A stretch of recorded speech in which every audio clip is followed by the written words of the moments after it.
समय पे हो, क्योंकि टाइम डिसिप्लिन बहुत महत्वपूर्ण होता है। लेकिन आज किन्हीं कारणों से देर हो गई। वस्तुतः आज नरेंद्र मोदी जी के द्वारा जो विकास की राह पर देश दौड़ रहा और जिसका जीता जागता उदाहरण पिछले दिनों बहन सीतारमण जी का बजट आया, वो बजट अमृतकाल का अमृत बजट है। हम सबको याद है कि कोरोना का जो प्रकोप था, जो प्रलय था, उसके बाद रूस यूक्रेन युद्ध जिससे पूरी दुनिया प्रभावित हुई। हम तो आज से 40 साल पहले की बात कर रहे हैं, जब बांग्लादेश का युद्ध हुआ या लाल बहादुर शास्त्री के समय जब अकाल पड़ा, उस समय की भी याद है हमको। और बांग्लादेश वॉर के समय बांग्लादेश टैक्स लगा कि देश पे भारी भरकम खर्च आ गया तो बांग्लादेश टैक्स लगे। लेकिन यह कोरोना जिसको पूरी दुनिया ने हिला के रख दिया, और प्रधानमंत्री नरेंद्र मोदी के नेतृत्व में कोई कोरोना टैक्स नहीं, कोई टैक्स में बढ़ोतरी नहीं, कोई सामान बाजार से गायब नहीं, किसी सामान में माना आपाधापी कोई इतना बड़ा उछाल भी नहीं। और वैसे में जब पूरी दुनिया यूक्रेन रूस के युद्ध में उसकी अर्थव्यवस्था चरमरा गई पूरी दुनिया की, और उस समय भारत की अर्थव्यवस्था दुनिया की सबसे चौथी बड़ी अर्थव्यवस्था बन गई। और अब तो ग्रोथ रेट 7 के करीब पहुंचने की उम्मीद लोग लगा के बैठे हैं। और यह जो बजट है, यह बजट 7 कोण में का बजट है, जिसमें कोऑपरेटिव, महिला, युवा, उसके बाद किसान, सब पर केंद्रित बजट। और इस बजट के अंदर सबसे बड़ी खूबी रही कि zero tolerance in corruption. Bharat की आजादी के बाद इन 75 सालों में पहली बार ऐसा हुआ कि भारत सरकार की 300 योजनाएं डीबीटी के माध्यम से खातों में। आप लगाओ 300 योजना, और सारा का सारा जो बेनिफिट है वो खाते में, कहीं कोई लीकेज नहीं। राजीव गांधी ने कहा था कि 1 रुपया चलता है 12 पैसे पहुंचता है। ये इतना बड़ा डिजिटल वर्ल्ड कायम हुआ कि पूरी दुनिया के अंदर डिजिटली पेमेंट, डिजिटल की दुनिया में दुनिया का पहला राष्ट्र बन गया। बहुत आशंका थी कि साहब यहां तो उतनी साक्षरता नहीं है, कैसे डिजिटाइजेशन होगा, कैसे डिजिटल से पेमेंट करेंगे। अब देखो गांव में रुपए से पेमेंट हो रहा है, पेटीएम से पेमेंट हो रहा है। दुनिया का सबसे बड़ा डिजिटल पेमेंट, डिजिटल को यूज करने वाले भारत के लोग हैं। 80 करोड़ लोग इंटरनेट यूज करते हैं। ये इतनी बड़ी संख्या। और हम कह सकते हैं इस कार का जो बजट है, इस मायने में कि जनजातीय समाज को बहुत ज्यादा प्रश्रय दिया गया, उनको बढ़ावा देने के लिए, उनके विकास के लिए, उनके बच्चों की पढ़ाई के लिए। इसीलिए 740 एकलव्य विद्यालय में 3,50,000 जो आदिवासी बच्चे पढ़ते हैं, उनके बेहतरीन शिक्षा के लिए 38,800 प्राध्यापकों की नियुक्ति। ये सीधे नियुक्ति, माने 38,800 जो टीचर्स बनेंगे। उसके बाद जो 3rd ग्रेड 4th ग्रेड अलग, माने इतना बड़ा काम ट्राइबल समाज के बच्चों की पढ़ाई के लिए। अब आए विश्वकर्मा सम्मान योजना। ये इतनी बड़ी योजना। भारत हुनरों का देश, भारत में गांव टोला हुनर भरा हुआ है। लोग कोई लकड़ी से खिलौना बना रहा है, कोई पत्थर से बना रहा है, कोई नक्काशी कर रहा है, कोई कढ़ाई कर रहा है। ऐसे में विश्वकर्मा मतलब कोई नई चीज बनाना, कोई चीज निर्माण करना। वैसे में ऐसे विश्वकर्मा किसी जाति, किसी धर्म, किसी संप्रदाय के मानने वाले हो, ऐसे हुनर वाले जो कलाकार, जो हमारे यहाँ कारीगर हैं, उनके लिए पहली बार आजादी के भारत के बाद 75 सालों में विश्वकर्मा सम्मान योजना लग। इसके लिए जो वित्तीय सहायता बिना कोलेट्रल के, मतलब बिना किसी आपके बैंक के अंदर जो होता है कि गारंटी, उसके तहत उनको आगे बढ़ाना, ये एक बहुत बड़ा काम। महिलाओं के लिए हमको याद है कि रघुवर जी की सरकार, जब भाजपा की सरकार थी, तो यहां महिलाओं के लिए रजिस्ट्री फ्री थी कि 50 लाख तक की रजिस्ट्री, कोई पैसा नहीं। भारत में पहली बार हुआ। और इस बार प्रधानमंत्री जी ने एक बहुत बड़ा, निर्मला सीतारमण जी ने एक बजट के अंदर महिलाओं के लिए, देश की बेटी बहन के लिए, कि 2 लाख रुपए, अभी तो हम लोग अगर एफडी करते थे तो एफडी 4 साल 5 साल की एफडी 5 साल 6 साल कीजिए तो 4.5% मिलता था। अभी महिलाओं के लिए 2 लाख 2 साल में 7.5% ब्याज। 2 लाख कोई महिला रखेगी 2 साल के लिए तो 7.5% ब्याज। ये इतना बड़ा महिलाओं के लिए हम कह सकते हैं कि एक बहुत बड़ा उपहार। दूसरा, वरिष्ठ नागरिकों के लिए, वरिष्ठ नागरिकों के लिए था पहले बैंक में या पोस्ट ऑफिस में 15 लाख रुपया रखिएगा। 15 लाख रुपया रखने के बाद, जैसे हमने ही कराया, तो लगभग 29,000 समथिंग क्वार्टरली आता था, लेकिन आपको 15 ही लाख रुपए करना होता था, उससे ज्यादा आप नहीं कर सकते हो किसी बैंक। वरिष्ठ जो सीनियर सिटीजन है 60 साल के बाद, इस बार सीनियर सिटीजन के लिए एक बहुत बड़ा उपहार नरेंद्र मोदी जी की सरकार ने दिया है कि आप 30 लाख कर सकते हैं। 30 लाख करेंगे तो इसका मतलब हो गया 60,000 रुपए क्वार्टरली, यानी कि 20,000 रुपए महीना। आप 20,000, कोई रिटायर होता है तो पैसा मिलता है, पेंशन मिलता है, कोई अन्य माध्यम होते हैं तो रिटायरमेंट के बाद, तो 15 दूनी 30 लाख में आपको लगभग 60,000 मिल जाएगा, तो 20,000 महीना। एक बहुत बड़ा तोहफा हम कह सकते हैं सीनियर सिटीजन्स के लिए दिया है। और हम आगे देखें इस बजट के अंदर, एमएसएमई सेक्टर को बहुत बढ़ावा दिया गया है, क्योंकि पूरी दुनिया आज भारत को देख रही है। चीन से भी जो इंडस्ट्री भाग रही है वहां से, चाइना से, वह सब रुख कर रही है भारत की ओर। और भारत के कुटीर उद्योग, भारत के मध्यम उद्योग, भारत के एमएसएमई सेक्टर, उस एमएसएमई सेक्टर के लिए एक बहुत बड़ा तोहफा वित्तीय सहायता के रूप में, बहुत बड़ा काम हम कह सकते हैं कि निर्मला सीतारमण जी अपने बजट में दिया है। मिडिल क्लास के लिए बहुत सालों से ये मांग उठ रही थी कि मिडिल क्लास के लिए भी कुछ करना चाहिए। इनकम टैक्स का जो स्लैब है उसको बढ़ाना चाहिए।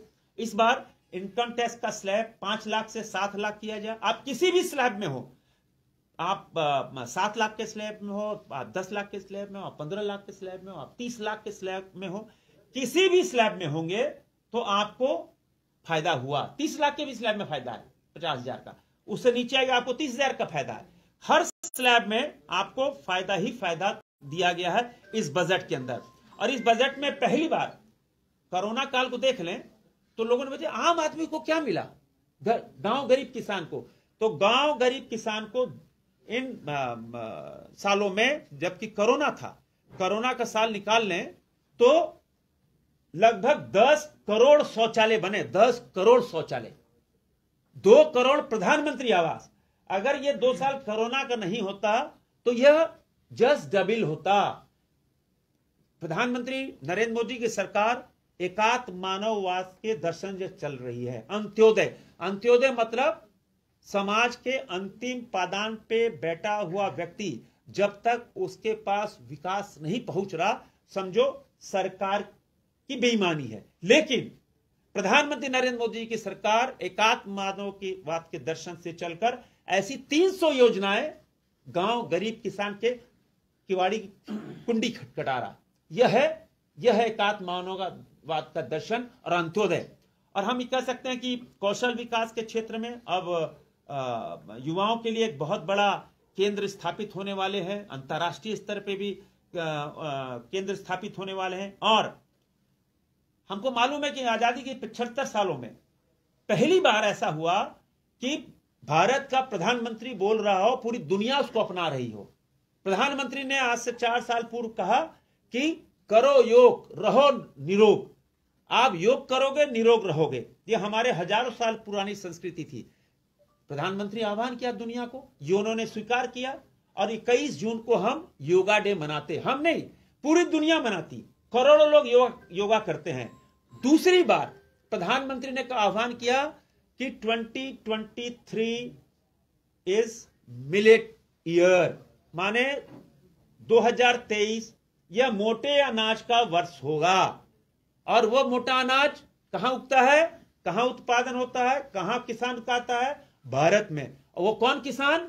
छोटा किसान, जिस पर 1 एकड़, 1.5 एकड़, 2 एकड़, ऐसे किसान।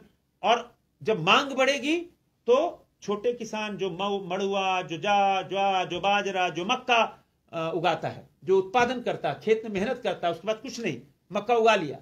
अब डिमांड बढ़ेगी तो वो स्वावलंबी होंगे, वो आत्मनिर्भर होंगे। अब जब पूरी दुनिया ने मिलेट वर्ष अपना लिया, उसका नाम पड़ गया अब श्री अन्न। अब श्री अन्न की ओर के नाम से इस मोटे अनाज को जाना जाएगा। श्री अन्न के माध्यम से पूरी दुनिया अब मोटे अनाज को बढ़ावा देगी। अब भारत के किसान स्वावलंबी होंगे, भारत के किसान आत्मनिर्भर होंगे। ये पूरी तरह हम कह सकते हैं कि यह बजट देश के आम लोगों का बजट है।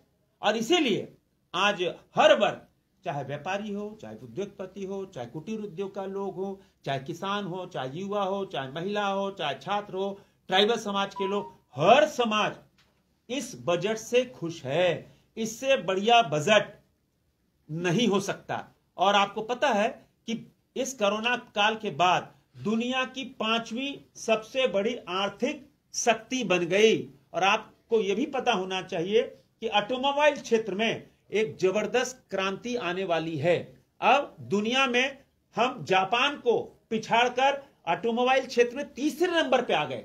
अब पूछिएगा भाई ऑटोमोबाइल क्षेत्र में क्या क्रांति आने वाली है? हम टाटा को याद करते, जिन्होंने ऑटोमोबाइल को हिंदुस्तान में सजारा सवारा, सब नींव रखी।